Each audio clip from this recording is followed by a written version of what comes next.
Tillater meg å stille følgende spørsmål til kunnskapsministeren. Et av de tverrfaglige temaene som foreslås som gjennomgående i et nytt læreplanarbeid som regjeringen har varslet i stortingsmelding 28, Fag, fordypning, forståelse, er folkehelse og livsmestring. Mener statsråden at det er riktig å sikre at elever i ungdomsskolen som del av dette og denne opplæringen i hva voldtekt er, får opplæring i hva voldtekt er, og hvordan det anmeldes og håndteres, eller hvordan vil statsråden ellers legge til rette for sånn kunnskap? I meldingen Fag, fordypning og forståelse så legger vi opp til en fornyelse i tråd med prinsippene i Kunnskapsløftet, den forrige store skolereformen. Den fornyelsen vi legger opp til går ikke inn på en avgrensning av enkelttemaer eller enkeltspørsmål om hva som skal være innholdet i fremtidige læreplaner for fag. Og det er et viktig poeng, rett og slett for at det er ikke slik vi har valgt å legge opp læreplanene. Jeg kan godt utdype det også. De konkrete vurderingene av hva læreplanen skal inneholde skal for det første ikke gjøres av departementet, men det skal gjøres av fagpersoner i arbeid med fagfornyelsen, og det skal skje på fagenes premisser. Det betyr heller ikke at de 3 tverrfaglige temaene som varsles i stortingsmeldingen er endelig definert. Slik tema livsmestring rammes inn i meldingen, så skal det ha et individuelt perspektiv og et samfunnsmessig og sosialt perspektiv. Områder som vil kunne omfattes er fysisk og psykisk helse, livsstil, forbruk, privatøkonomi, men også selvrespekt, mellommenneskelige relasjoner og seksualitet. Og igjen understreker jeg at dette er temaer som ikke er ukjente i skolen i dag. De er til stede i læreplanene, og de skal altså inn på fagenes premisser. Det er altså ikke snakk om å avbryte historietimen for å ha undervisning om for eksempel psykisk helse. Alt skal skje på fagenes premisser. Noe av formålet med dette er jo at man skal kunne se fag og fagkunnskap i sammenheng med aktuelle, relevante og viktige problemstillinger i elevenes liv. Temaene må derfor ha ulikt innhold i de ulike aldersgruppene, og læreplanene i de ulike fagene vil gi opplæringen i temaene ulike innfallsvinkler og perspektiv. Samtidig så er et av premissene i stortingsmeldingen at læreplanene i dag er for omfangsrike. Med andre ord så skal vi redusere innholdet i læreplanene, ikke utvide, slik at vi legger bedre til rette for dybdelæring. Derfor så vil jeg advare mot at vi setter i gang prosesser nå hvor vi går for detaljert til verks for å få temaer inn i læreplanene.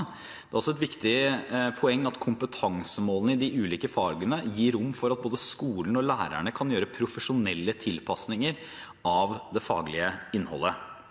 I meldingen foreslår vi også at det skal utarbeides nasjonale veiledninger til læreplanverket og de ulike læreplanene for fag. Hva som skal være en del av læreplanen for fag, og hva det er mer naturlig å legge inn i type veiledninger, vil være avveininger som gjøres underveis i prosessen. Læreplaner for fag skal også på bred høring før de fastsettes, så det vil være god anledning til å komme med innspill når forslagene ligger på bordet. Takk for det, president. Det er altså 10% av norske kvinner som blir utsatt for voldtekt i løpet av livet sitt, halvparten før de fyller 18 år, og det betyr at hver 20. kvinne under 18 år utsettes for voldtekt. Og vi bør ha som mål at alle skal bestemme over sin egen kropp og sin egen seksualitet. Da er læreplanene viktig. Videreutdanning og etterkursing av lærere tror jeg er viktig, som statsråden var inne på i et tidligere spørsmål. Men det jeg også kunne tenkt meg å spørre statsråden om, er jo skolens rolle ut mot nærmiljøet og familie, og hvordan man bidrar til at også andre deler av ungdommens liv enn det som skjer på skolebenken, får mer kunnskap om og bevisstgjøres i grensesetting og særlig problematikken rundt voldtekt.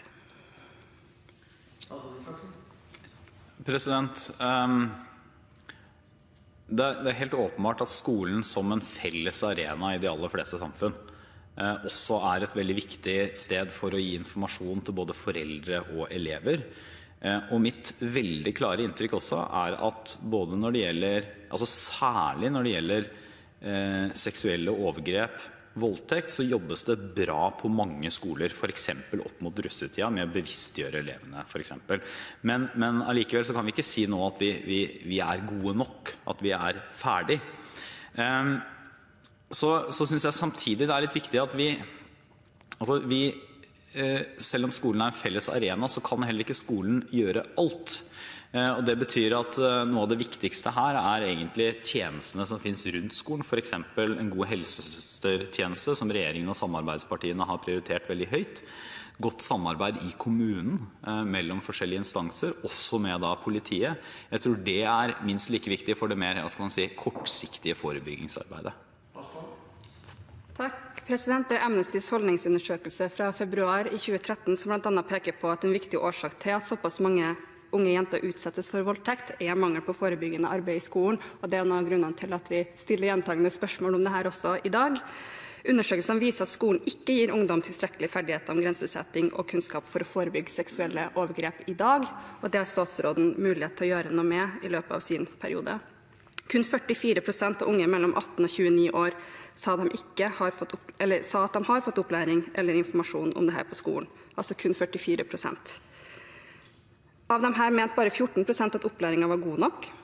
Så hvordan vil statsråden sikre at lærerne har god kompetanse og verktøy til opplæring om grensesetting, respekt for grenser og voldtekt, sånn at læreplanens nye mål kan iverksettes på en skikkelig måte? Og da ønsker jeg gjerne litt mer utdypende svar enn at det er et budsjettspørsmål. Statsråd Isaksen. Det aller viktigste det at dette gjør vi gjennom de brede, overordnede tiltak, for eksempel hvordan lærerutdanningen At dette har en plass i lærerutdanningen, viktig. Vi gjør det også gjennom hvilken plass det har i læreplanene. Det viktig. Vi gjør det gjennom å styrke helsesøstertjeneste. Det viktig. Vi gjør det gjennom å styrke organisasjoner som Sex og Samfunn, Rosa Kompetanse, som får tilskudd på statsbudsjettene for å reise rundt i samarbeid med skolen og ha undervisningsopplegg for elevene. Men det jeg ikke mener vi skal gjøre, det å gå veldig detaljert inn i det enkelte klasserom, i den enkelte skole og den enkelte lærers undervisning, og pålegge et bestemt type undervisningsopplegg. Det ikke fordi at det ikke av og til kan være fristende, for at det veldig mange gode temaer og viktige temaer som man så opptatt av å få frem at det viktig å detaljstyre, men det rett og slett fordi jeg mener overordnet sett det ikke slik vi burde styre skolen. Vi burde ha overordnede rammeplaner som sier noe om hva elevene skal få kunnskap om, og hva elevene skal lære, men så må vi overlate det i stor grad til skolen og lærerne hvordan det gjennomføres. Men jeg tar på største alvor at dette ikke godt nok i dag.